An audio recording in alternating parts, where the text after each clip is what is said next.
नमस्कार किसान भाइयों, आज के इस Q&A सेक्शन में आपका स्वागत है। इस Q&A सेक्शन में हम क्या करते हैं, आपके वीडियो के नीचे जो भी कमेंट आती है उन कमेंट में से कुछ गिने चुने कमेंट का चुनकर उन्हीं सवालों के जवाब देने का एक छोटा सा प्रयास हम करते हैं। तो इस छोटे से प्रयास के लिए आपका सपोर्ट तो बनता ही बनता है। तो ज़्यादा देर न करते हुए शुरुआत करते हैं आज के Q&A सेक्शन की। तो पहली कमेंट आई है संजू पटेल जी की, सुमी प्रिंट को फसल में कितनी बार उपयोग में ला सकते हैं। तो भाई सुमी प्रिंट अगर आपको अच्छे रिजल्ट मिल ही रहे और आप उसका इस्तेमाल एक से ज़्यादा बार अपने एक फसल में करना चाहते हो तो यहाँ पे आपको कुछ सावधानियाँ बरतनी चाहिए।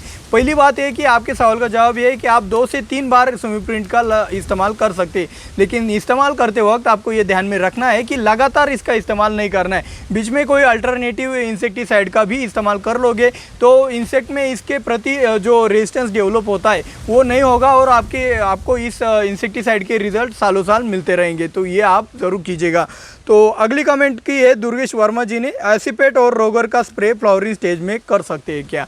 तो भाई देखो, एसिपेट और रोगर का स्प्रे आप फ्लावरिंग स्टेज में तो बेझिझक कर सकते हो, लेकिन जिन फसलों में फ्लावरिंग स्टेज में परागीभवन के लिए या फिर आपके फ्रूट सेटिंग के लिए मधुमक्खियों की ज़रूरत होती है परागीभवन के लिए, तो उन मधुमक्खियों को अगर आपको लाना है तो इस स्प्रे का आप इस्तेमाल मत कीजिएगा। जिन फसलों में एक सेल्फ पॉलिनेशन की मेथड होती है, एयर पॉलिनेशन की मेथड होती है, उन फसलों में आप एसिपेट रोगर का बेझिझक इस्तेमाल कर सकते हो। अगली कमेंट है राम भागड़ा जी की, सर अर्जेंट है। ठीक है भाई, अर्जेंट है, प्याज में वाइट ग्रब की प्रॉब्लम है, प्लीज़ सॉल्यूशन दे। भाई जो कैल्डन 4G आता है, पदान 4G, तो वो भी आप अपने फसल में डाल सकते हो। एक ग्रैनुलर फॉर्म में आता है। अगर पदान 4G आपके एरिया में नहीं मिलता है तो आप रिजेंट दानेदार का भी आप अपने प्याज के फसल में एक एप्लीकेशन कर सकते हो, जिससे आपका वाइट ग्रब अच्छे से कंट्रोल हो जाएगा।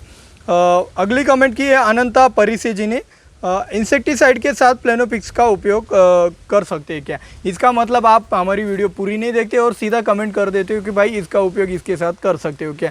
देखो भाई, वीडियो में सब जानकारी दी है। तो प्लेनोपिक्स के साथ आप इंसेक्टिसाइड क्या, पेस्टिसाइड हो गया, कोई भी पेस्टिसाइड हो गया, कोई भी टॉनिक हो गया, कोई भी PGR इस्तेमाल करते वक्त आपको सोचना पड़ेगा। बाकी सब इंसेक्टिसाइड, फंजीसाइड वगैरह सब चल जाता है, तो इसमें कोई दिक्कत वाली बात तो नहीं है।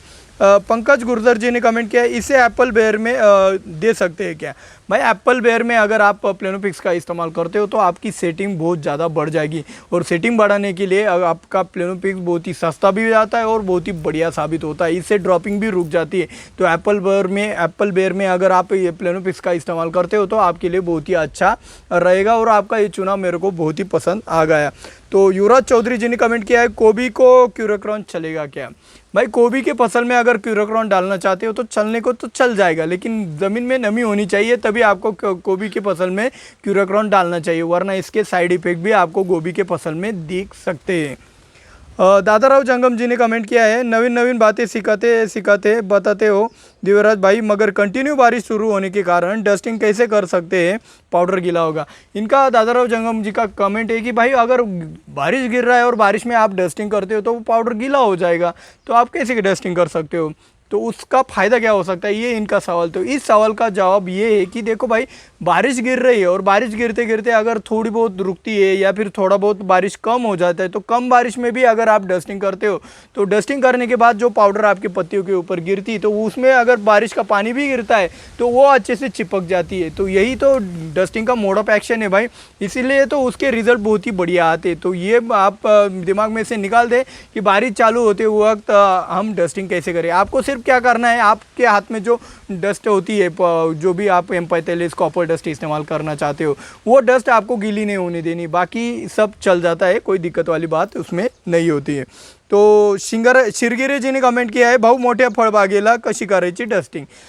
इनका कमेंट है कि भाई बागवानी के जो बड़े बड़े पौधे होते हैं, जैसे कि आम का पौधा हो गया या फिर अंगूर का पौधा हो गया, अनार का पौधा हो गया, इनको हाथ में से कैसे आप डस्टिंग कर सकते हैं। तो भाई इसका भी जुगाड़ मेरे पास है, जो आप हाथ में से लेके अगर आप डस्टिंग करवाते हो, अगर आपको बजट में ही जुगाड़ वाला फार्मिंग करना है तो मेरे पास बहुत ही बढ़िया जुगाड़ है कि आप जो हाथ में वो पोटली लेके डस्टिंग करते हो, वही पोटली आपको क्या करना है, एक बड़ी वाली डंडी लेनी है, बांस भी ले सकते हो, और उस बांस के एक कोने में आपको वो पोटली बांध देनी, और वो पोटली बांध देने के बाद आप उसको हिलाते हिलाते आगे चलेंगे तो आपका डस्टिंग प्रॉपर हो जाएगा। कोई ज़रूरत नहीं है आपको 10-11 हज़ार खर्चा करने की ट्रैक्टर माउंट के लिए, तो 20 से 30 हज़ार रुपये खर्चा आता है, तो ऐसी ज़्यादा खर्च करने की कोई ज़रूरत नहीं। ये जुगाड़ कैसा लगता है, तो आपको ये जुगाड़ अच्छा लगता है तो तुरंत लाइक भी दबा देना। तो अगले सवाल की तरफ हम चलते हैं। रवि कांत जी ने पूछा है, सर जी नीम ऑयल को tonic, NPK, amino acid, humic acid के साथ स्प्रे कर सकते हैं क्या, प्लीज़ रिप्लाई। तो भाई रविकांत जी, आपने भी हमारा ये वीडियो पूरा नहीं देखा है, इसके वजह से ये कमेंट आया है। तो भाई नीम ऑयल आपका दुनिया का कोई भी पेस्टिसाइड हो, कोई भी टॉनिक हो, उसके साथ बेझिझक चल जाता है। तो आपको ज़्यादा ऑयल वाले कॉम्बिनेशन नहीं करने चाहिए, यानी कि आपने ऐसी फॉर्मुलेशन लिया, फिर उसमें नीम ऑयल भी डाला और फिर उसमें फिश ऑयल भी डाला, तो ज़्यादा ऑयली मत कीजिएगा। थोड़ा बहुत आपका 1-2 कंटेन होगा ऑयल बेस जो गाढ़ा वाला, तो वो चल जाता है। तो नीम ऑयल के बारे में अगर आपको ज़्यादा जानकारी चाहिए तो इस वाले वीडियो के ऊपर क्लिक करके आप वो वाली जानकारी पा सकते हो। मिलते हैं अगले वीडियो में। जय जवान जय किसान।